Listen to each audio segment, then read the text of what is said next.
Boa tarde, gente. Vamos aí para mais uma videoaula. É difícil da gente voltar até a aula mesmo, né? Então acho que a gente vai até o fim aí de videoaula mesmo. Seguinte, hoje eu vou postar um vídeo mais para a gente concluir o assunto que a gente está tratando, tá? Para dar um fechamento nesse assunto, para a gente poder caminhar para novos. Tá? Essas últimas videoaulas, inclusive nessa semana eu vou atividade, valendo nota, tudo bonitinho. Como eu disse, eu não vou estar pondo toda semana mais, por causa lá dos projetos, tudo, né? Mas de vez em quando eu vou colocar. Essa semana é uma das que vai haver atividade, tá? Mas voltando, nas últimas videoaulas eu tenho passado para vocês referente ali ao período republicano, né? Tanto o período republicano quanto um pouquinho sobre a ditadura Getúlio Vargas, tá? Mais voltada à parte do entendimento das guerras mundiais, tá? A gente está falando de Primeira Guerra Mundial, Segunda Guerra Mundial, e agora eu estou tentando contextualizar vocês quanto a como estava o nosso país, nosso estado, a nossa cidade durante esse período, tá? Então a ideia é essa, contextualizar vocês quanto a esse período ali, entre Primeira e Segunda Guerra no país e principalmente na nossa realidade, na nossa cidade, tá? Embora, como a maioria de vocês, nesse período as famílias nem estivessem aqui na cidade, eu não estava nem no Brasil, tá? Não sei de vocês. A gente está falando de um período da nossa cidade que não necessariamente corresponde à nossa realidade, tá certo? Mas vamos lá. Tá? Então passei para vocês lá sobre o período abolicionista, tá? Sobre a abolição, que vocês entendam esse processo, tá? O que eu quero que vocês compreendam, que vocês entendam todas as coisas bonitinho, mas que vocês entendam o fio desse processo na cabeça de vocês, que vai explicar muito da nossa realidade, tá? De um país, de uma cidade com diferenças absurdas de renda, com pobreza, com miséria, com fome, enquanto alguns vivem em condições maravilhosas, com tudo do bom e do melhor, outros vivem com nada, tá? Como se construiu esse processo, tá? Então a gente está voltando aí para entender. O Brasil ele veio de um período colonial totalmente predatório, exploratório, já falamos sobre isso, onde sempre o governo trabalhou, sempre focou todos os esforços na região que estivesse dando retorno, que estivesse dando lucro. Tá? Então foi primeiro com a cana no Nordeste, o ouro em Minas Gerais, e um terceiro momento o café aqui em São Paulo, tá? Na região Sudeste. Essa era a região privilegiada, tá? Depois com a indústria e continua. Infelizmente isso ainda não, essa mentalidade ainda não se dissipou totalmente, ela ainda permanece, tá? Menos, mas ainda permanece. Então, no período imperial, no final do período imperial, durante o governo de Dom Pedro II, o Brasil é um país arcaico, enquanto todos os demais países já são repúblicas democráticas, com eleição, com todos os seus problemas no Brasil a gente ainda vive um governo imperial, baseado no trabalho escravo, na agricultura, na exportação de bens agrícolas, de uma exportação primária, pouco ou nada industrializado, tá? Totalmente dependente das tecnologias externas, não foge muito de hoje também, né? Esse é o painel do Brasil ali no final do Império, tá? Você tem uma pressão externa enorme pela abolição da escravidão, você tem uma pressão interna enorme, movimentos abolicionistas, a luta e tudo mais. Até que em 1888, da maneira que a gente falou, a princesa Isabel acaba assinando a Lei Áurea, dá fim à escravidão no Brasil, sob total descontentamento da elite agrária brasileira, que depende da mão de obra escrava, tá? Tal descontentamento vai ficar claro com o fim do Império. Tá? Então o Império Brasileiro, ele se mantinha no poder graças ao apoio da elite agrícola, dos cafeicultores, principalmente do pessoal do café de São Paulo, tá? Os barões do café que mantinham o Império em pé. Tá? Quando esse Império acaba com a escravidão, esse Império também deixa de ser interessante a esses cafeicultores, que vão acabar se aliando e alinhando os ideais com uma ala militar que vai, através de Marechal Deodoro da Fonseca, proclamar a República, acabar com o Império Brasileiro e proclamar a República. Uma República que ela vai se manter como ela foi criada. Ela foi criada a partir da pressão da elite cafeicultora e ela vai se manter nessa mesma linha. Tá? Então, o Brasil vai deixar de ser império e vai se tornar uma república democrática com muito atraso, tá? Muito atraso mesmo. Mais de 100 anos, quase 100 anos de atraso, mais de 100 anos de atraso. E quando o faz, não é efetivo. O governo, embora democrático, não vai ser para todos, as eleições não vão ser para todas, o processo de exclusão vai continuar existindo. Tá? Os negros não vão ser reconhecidos como cidadãos, as mulheres não vão ter os direitos de cidadãos plenos de cidadania. Tá? Então, quer dizer, vai haver uma mudança política, mas que na vida real das pessoas reais como a gente, não vai ter um impacto tão grande. Tá? Então, você tira o imperador, coloca um governo republicano, mas você não leva a ideia de liberdade, a ideia iluminista, ela não vai molhar o pé do cidadão, tá? Do cidadão comum, cidadão pobre, tá? Que vai continuar sendo explorado, excluído, tanto quanto era no governo imperial. Tá? Então a situação dos negros no Brasil vai continuar terrível. Eles foram libertados pela Lei Áurea, mas não houve nada, não houve nenhum amparo, político, legal, nada. A situação das mulheres no Brasil, a situação do pobre no Brasil em geral, vai continuar como era antes, tá? Do trabalhador comum, da pessoa comum no Brasil, vai continuar como era antes, e o governo vai continuar governando para as elites, que naquele momento são as elites cafeicultoras de São Paulo. Tá?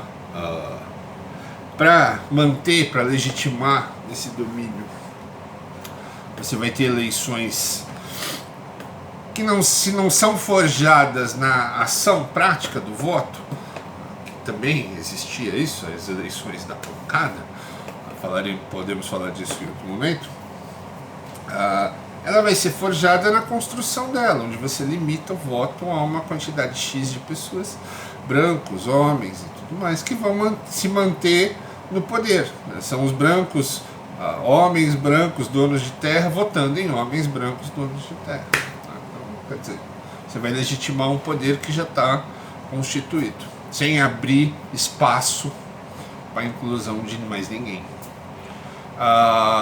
Em 1930, nesse período, você vai ter a construção de São Paulo alçando mesmo ao poder do país, poder econômico, poder político, a República Café com Leite. São Paulo vai se tornar a locomotiva do país, tanto no apelido como na prática mesmo, economicamente, mesmo porque só São Paulo vai receber insumos, benefícios para manter esse poder. Quer dizer, São Paulo realmente vai ser a locomotiva do Brasil, muito porque o governo trabalha para isso. Tá? Vai construir essa ideia, esse imaginário popular de São Paulo toda poderosa, carregando um país inútil nas costas e por aí vai. Tá? Isso que vai construir uma imagem paulista e paulistana de empáfia, de arrogância e tudo mais, imagem que a gente já discutiu, que também não é de todo mentirosa. Tá? Nesse meio tempo, você vai ter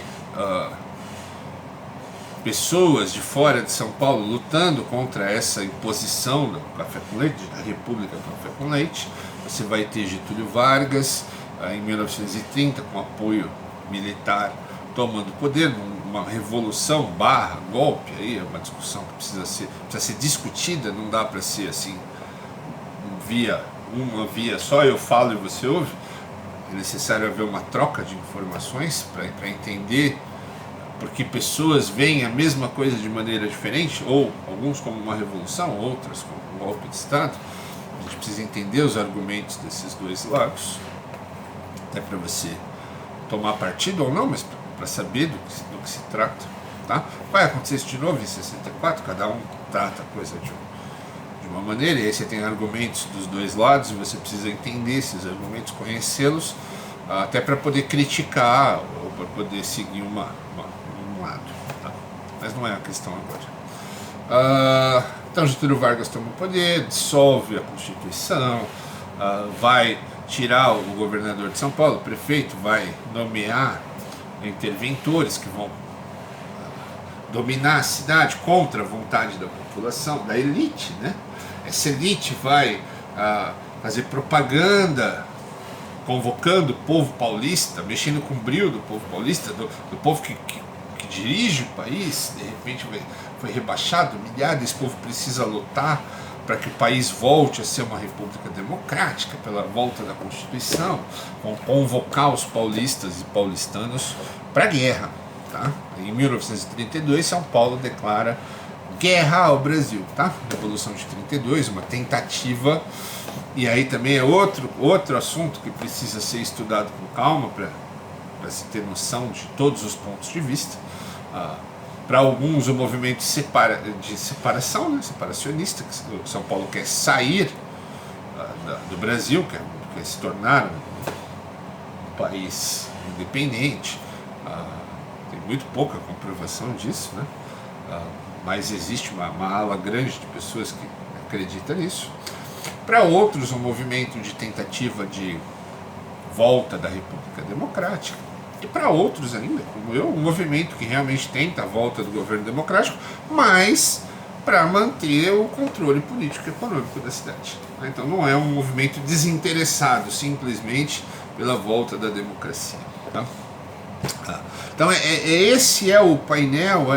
Enquanto isso, o café domina, os produtores do café continuam dominando, mesmo quando o preço do café cai, os governos tomam ações, tomam atitudes. Mesmo durante o governo Getúlio Vargas, que tinha a ideia de desestruturar esse domínio do café paulista, quando assume o poder, ele vai perceber que ele precisa desses cafeicultores. E mesmo no governo Getúlio Vargas, o governo paulista vai fazer absurdos. Do tipo, quando você tem muito café, muito mais do que precisa, normalmente o preço cai.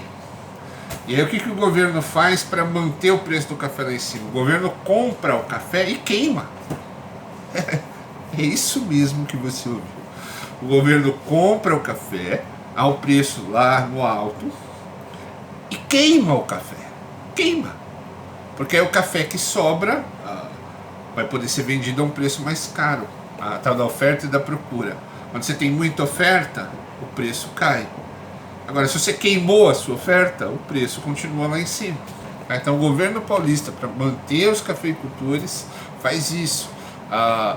Desvaloriza o dólar. Por quê? Porque esses cafeicultores vendiam o café para fora, recebiam em dólar. Então, quanto mais a moeda brasileira é desvalorizada frente ao dólar, mais esse dólar que eles recebem vai valer. Então, todo o governo, toda a ação ali da Primeira República, do governo Getúlio Vargas, do governo Getúlio Vargas ele ainda vai trabalhar em outras. Por mais restrições que eu tenho em Getúlio Vargas, eu tenho que admitir que ele vai atuar em outras instâncias também, desenvolvimento de outros tipos de indústria siderúrgica e tudo mais, tá? Que vão implicar num ganho no desenvolvimento do país.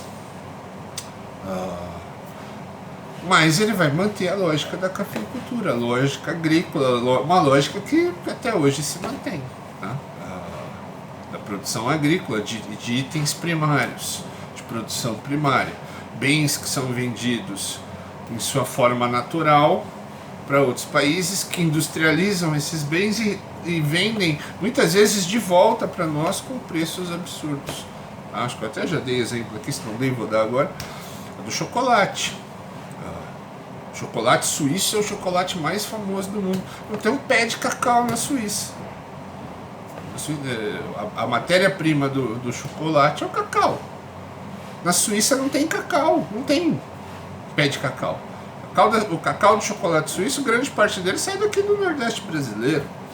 Então você vende o cacau a um preço baixo, hoje em dia não tão baixo, porque se criou políticas de proteção do cacau e empresas brasileiras de chocolate mais respeitáveis.